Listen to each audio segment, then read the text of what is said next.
భారత్లో ఆర్థరైటిస్ బాధితుల సంఖ్య రోజురోజుకీ పెరుగుతున్న తరుణంలో చెన్నైలోని ప్రశాంత్ ఆసుపత్రి ఓ అరుదైన ఘనతను సాధించింది. అత్యాధునిక 4వ తరం వెలిస్ రోబోటిక్ టెక్నాలజీ ఆధారంగా 500 మోకాళ్ల శస్త్రచికిత్సలు విజయవంతంగా నిర్వహించి నగరంలో ఇదే మొట్టమొదటి ఆసుపత్రిగా నిలిచింది. ప్రపంచవ్యాప్తంగా ఆర్థరైటిస్ కేసులు పెరుగుతున్న నేపథ్యంలో భారతదేశంలో అధునాతన చికిత్సల అవసరం ఎంతో కీలకమని నివేదికలు చెబుతున్నాయి. ప్రశాంత్ ఆసుపత్రి అధునాతన రోబోటిక్ శస్త్రచికిత్సల ద్వారా దీర్ఘకాలిక కీళ్ల నొప్పులతో బాధపడుతున్న రోగులకు కొత్త ఆశలు చిగురింపజేస్తోంది.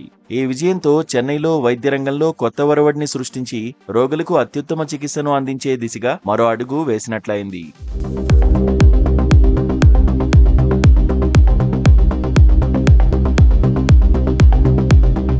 చెన్నైలోని ప్రశాంత్ హాస్పిటల్లో 500 మోకాళ్ల శస్త్రచికిత్సలు విజయవంతంగా నిర్వహించారు. రోబోటిక్ సిస్టమ్ ద్వారా శస్త్రచికిత్సలు చేసే విధానం ప్రస్తుతం ఆర్థోపెడిక్ ప్రపంచంలో విప్లవాత్మక మార్పులకు నాందిగా మారింది.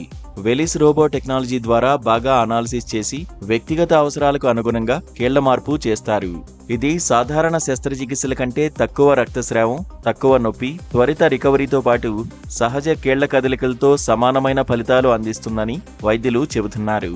ఈ విజయం వెనుక డాక్టర్ ఆరుముగం ఉన్నారు. ఈయన ప్రశాంత్ ఆసుపత్రిలోని senior orthopaedic surgeon, joint replacement నిపుణులు. ఆయన ఈ 500 శస్త్రచికిత్సలు విజయవంతంగా చేసిన అతి కొద్ది మంది వైద్యుల్లో ఒకరిగా గుర్తింపు పొందారు. భారతదేశం ప్రపంచంలో ఆర్థరైటిస్ కి కేంద్రంగా మారుతోందని, దీనికి ఒకే విధమైన చికిత్స అనే విధానాన్ని దాటాల్సి ఉందని డాక్టర్ ఆరుముగం అన్నారు. ప్రతి ఒక్కరికి వారి శరీరానికి, జీవనశైలికి అనుగుణంగా చికిత్స అవసరమని డాక్టర్ ఆరుముగం అన్నారు. రోబోటిక్ మోకాళ్ల శస్త్రచికిత్సలు మన దేశంలో ఆరోగ్య సంరక్షణలో ప్రగతికి ప్రతీకగా నిలుస్తున్నాయన్నారు. రోబోటిక్ మోకాళ్ల శస్త్రచికిత్స నిర్వహించడం గర్వంగా భావిస్తున్నానని చెప్పుకొచ్చారు. ఈ టెక్నాలజీ వల్ల రోగులు తొందరగా కోలుకుంటున్నారని, తద్వారా వాళ్లు ఆసుపత్రిలో ఉండే రోజులు తగ్గి నొప్పి కూడా తక్కువగా ఉంటుందని ఆరుముగం వివరించారు. చెన్నైలోని ప్రముఖ ప్రైవేట్ హాస్పిటల్స్ ప్రశాంత్ హాస్పిటల్స్ 4వ తరం అత్యాధునిక వెల్లీస్ రోబో ఉపయోగించి సక్సెస్ఫుల్గా 500కి పైగా నీ రిప్లేస్మెంట్ సర్జరీస్ చేశారు. రోబో ఉపయోగించి నీ రిప్లేస్మెంట్ సర్జరీ ఎలా చేశారు అనే విషయాన్ని మాట్లాడడానికి మనతో ఉన్నారు senior orthopaedic surgeon, joint replacement consultant Arumugam garu. Doctor గారితో అడిగి మరిన్ని విషయాల గురించి తెలుసుకుందాం. Hello doctor. So first of all congratulations on completing 500 robotic knee replacement surgeries successfully for the first time in Chennai. And how does it feel with 500 knee replacement surgeries with robotic precision? How can we see these surgeries in orthopedic care in India, sir? భారతదేశం ప్రపంచంలో arthritis బాధితులకు కేంద్రంగా మారుతుంది. ఒకే విధానంతో అందరికీ చికిత్స అందించే రోజులు పోయాయి. ప్రతి రోగికి వారి శరీర నిర్మాణం, జీవనశైలికి అనుగుణంగా చికిత్స అవసరమవుతోంది. రోబోటిక్ మోకాల శస్త్రచికిత్సలు భారతదేశ ఆరోగ్య సంరక్షణలో ప్రగతికి చిహ్నంగా నిలుస్తున్నాయి. ఈ టెక్నాలజీ ద్వారా రోగులు త్వరగా కోలుకొని తక్కువ నొప్పితో సాధారణ జీవితంలోకి రాగలుగుతున్నారు. ఈ విజయం మాకు గర్వకారణం. శస్త్రచికిత్స మొదలవగానే ముందు మార్కింగ్ చేస్తాను. ఎక్కడ కార్టిలేజ్ డ్యామేజ్ ఉంది, ఎంత డిఫార్మిటీ ఉంది అనే వివరాలను రోబోకి తెలియజేస్తాను.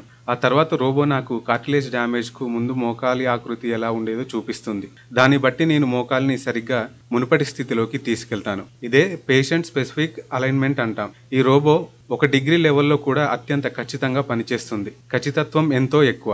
దాంతో నేను సులభంగా శస్త్రచికిత్స చేయగలుగుతున్నాను. ఇంకా ప్రజల్లో రోబో సర్జరీ అంటే భయం ఉండడం చూస్తున్నాం. అందుకే మేము అవగాహన పెంచేందుకు కృషి చేస్తున్నాం. వెల్లీస్ 4 రోబో ఉపయోగిస్తున్నప్పుడు నాకు సిటీ స్కాన్ అవసరం లేదు. మేము రోబోటిక్ ఆర్మ్ ఉపయోగించి మోకాలి ఎముకను కట్ చేస్తాము. ఇదే నీ రీప్లేస్మెంట్ ప్రక్రియలో ఒక భాగం. టెక్నాలజీ వేగంగా అభివృద్ధి చెందుతుంది. మీరు టీవీకి అప్డేట్ చేసినట్లే సర్జరీకి కూడా అప్డేట్ కావాలి. రోబోటిక్ సర్జరీ ఖర్చు కాస్త పెరిగినట్టే కనిపించినా అది చాలా చిన్న విషయమే. రోబో పనిచేసినా నేను ఆపరేషన్ థియేటర్లో ఎప్పుడు ఉంటాను. శస్త్రచికిత్సలో అన్ని నిర్ణయాలు నేనే తీసుకుంటాను.